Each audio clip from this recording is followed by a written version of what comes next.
커피브레이크 최문기 목사입니다.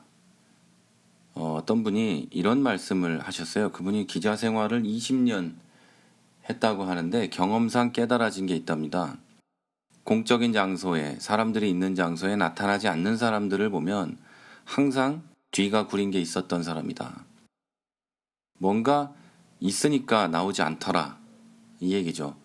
물론 그것을 일반화시킬 수는 없겠지만 기자 생활 20년 하신 그분의 경험으로 보면 거의 맞다고 볼 수 있지 않을까 싶습니다. 인생을 살다 보면요, 누구나 그렇겠지만 아무리 내가 감추고 싶고 만나고 싶지 않고 또 나서고 싶지 않고 그래서 사람들이 있는 곳에 가고 싶지 않아도 어쩔 수 없이 가야 될 때가 있습니다. 인생 가운데 원하지 않는 만남을 해야 될 때가 있는 거죠. 그런 장면은요, 보통은 아까 좀 전에 기자 얘기를 했던 것도 있지만 또 제 경험상은 이렇습니다. 내가 잘못을 해서 그 사람을 만나고 싶지 않든 그 사람이 내게 잘못을 해서 그 사람을 만나고 싶지 않든 상관없이 우리는 그 만남을 불편해합니다. 더구나 내가 그 사이를 멀어지게 만든 또는 내가 누군가에게 잘못했던 그 사람을 만나러 가야 되는 경우에는 더욱 이 마음이 불편할 것입니다. 마음이 좀 쓰이겠죠. 그래서 이 잠시 스치는 우연마저도 피하고 싶기 때문에 그 사람이 또 그런 사람들이 오는 장소에 가고 싶지 않은 겁니다. 그런데 다 아시겠지만요, 이 사람의 일이 그렇게 마음대로 되는 게 아닙니다. 그래서 언젠가는 만나는 날이 옵니다. 그런데 그 만나는 사람이 그 사람이 나에게 잘못한 게 아니라 내가 그 사람에게 뭔가 큰 잘못을 해서 사이가 멀어진 사이고, 그래서 만나는 것이 굉장히 불편해서 10년, 20년의 세월을 보내왔는데 그 사람을 어느 날 우연히 어떤 장소에서 만나게 된 겁니다. 그러면 얼마나 가슴이 뛸까요? 저 사람 만나고 싶지 않았는데 그때 만약에 그 상대방이 아무렇지도 않게 내게 다가와서 손을 잡고 안아주고 그동안 왜 연락이 없었냐며 그동안 얼마나 너를 보고 싶어 했는지 아냐며 반가움을 표시하면 어떤 기분이 들까요? 오늘은 이런 얘기입니다. 창세기 32장에 보면은요, 야곱은 하나님께 간절히 기도했습니다. 그야말로 죽음을 불사한 기도였죠. 그래서 하나님과 싸우는, 씨름을 하는 그런 야곱이었어요. 그런데 오늘 제가 말씀드리는 내용은 33장에 기록되어 있는데요. 하나님께서는 이런 간절한 기도에 대해서 하나님의 방식으로 응답을 하십니다. 자, 야곱을 죽일 것만 같았던 에서는 긴 세월이 흐르자 이제 다시 만난 동생을 두 팔 벌려서 이제 안아줍니다. 동생을 죽이고 싶을 만큼 미워하던 형의 마음을 하나님께서는 눈 녹듯이 녹여주셨죠. 또 그 형의 모습을 보는 야곱의 마음도 따뜻하게 풀어줍니다. 그 두려움과 공포에 쩔어있던 야곱의 그 모습이 눈 녹듯이 녹아버린 거죠. 야곱은 지난 세월 동안 많은 고생을 하면서도 자기 마음대로 살기를 갈망했습니다. 그래서 한 집안의 장손의 자리도 꼼수로 가로채버리고 하나님의 축복도 자기 마음대로 가로채버리고 라반의 집에서 도망쳐 나올 때도 그랬어요. 심지어 그 아내마저도 그런 짓을 했죠. 형을 만나기 직전에 이 창세기 32장에 나오는 기도에서도 역시 자기 멋대로였습니다. 모두 다 이 하나님의 복을 받아 누리겠다는 욕심에서 나온 행동이었습니다. 복을 받는 것은 좋은 겁니다. 그런데 이 커피 브레이크의 몇 회 전에 제가 말씀드린 대로 복을 찾아다니는 것, 내 욕심으로 내 복을 찾아다니는 것은 나쁜 겁니다. 그리고 그 결과는 누구보다도 많은 재물과 자기가 그토록 사랑했던 아내와 또 자식들까지도 형에게로 먼저 떠나보낼 만큼 불안과 공포였습니다. 자, 그런데 이 33장에 나오는 야곱은 형 에서의 얼굴, 자, 둘이 쌍둥이가 똑같이 생겼겠죠? 그것도 자기 얼굴과 똑같이 생긴 쌍둥이 형의 얼굴에서 하나님의 얼굴을 발견합니다. 자, 어떻게 바뀌었는지 한번 집중해서 보면 좋겠어요. 야곱은요, 형의 모습을 이렇게 상상했어요. 나를 죽이려고 하는 형, 분노에 가득 찬 형, 온몸이 털복숭이가 돼서 나를 죽이려고 달려올 만한 그런 형을 상상하고 있었는데요.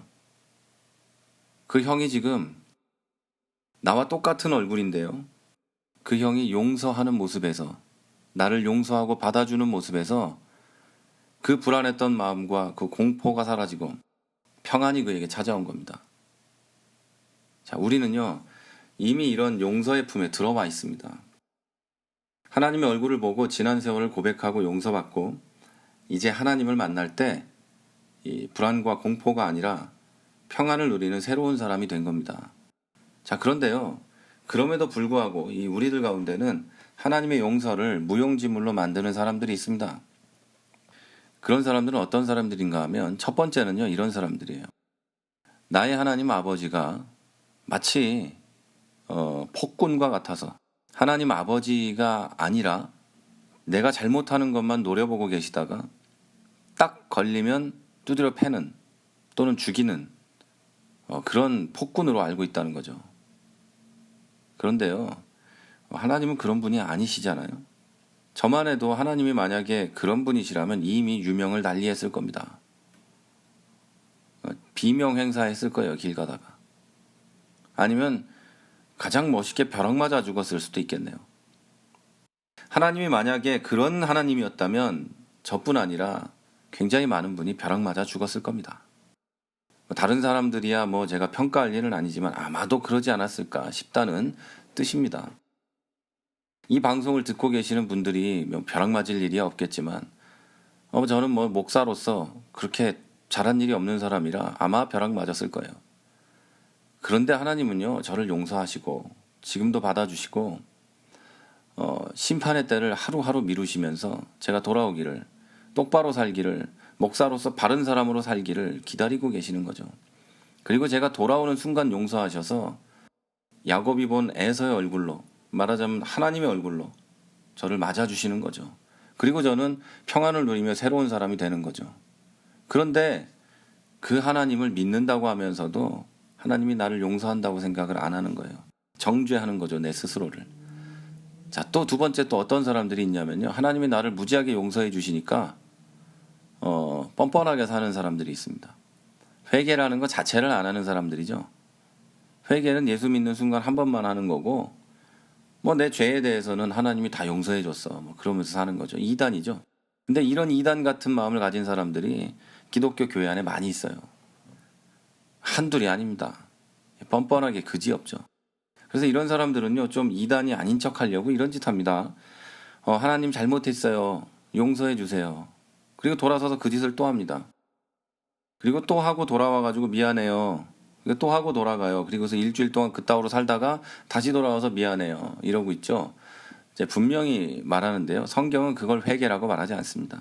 그런 형식적인 회개, 그런 싸구려 복음, 싸구려 은혜가 한국 교회를 이렇게 만들고, 한국 교회까지 갈 것도 없어요. 우리 성도들 나 하나가 이렇게 된 데는 그런 싸구려 은혜를 주장하는 사람들 말이 꼬이는데요, 싸구려 은혜 때문입니다.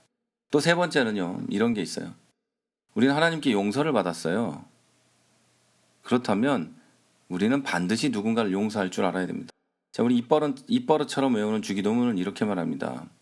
우리가 우리에게 죄진 자를 사하여 준 것 같이 나의 죄를 사하여 주옵시고 우리의 죄를 사하여 주옵시고, 이렇게 기도하죠.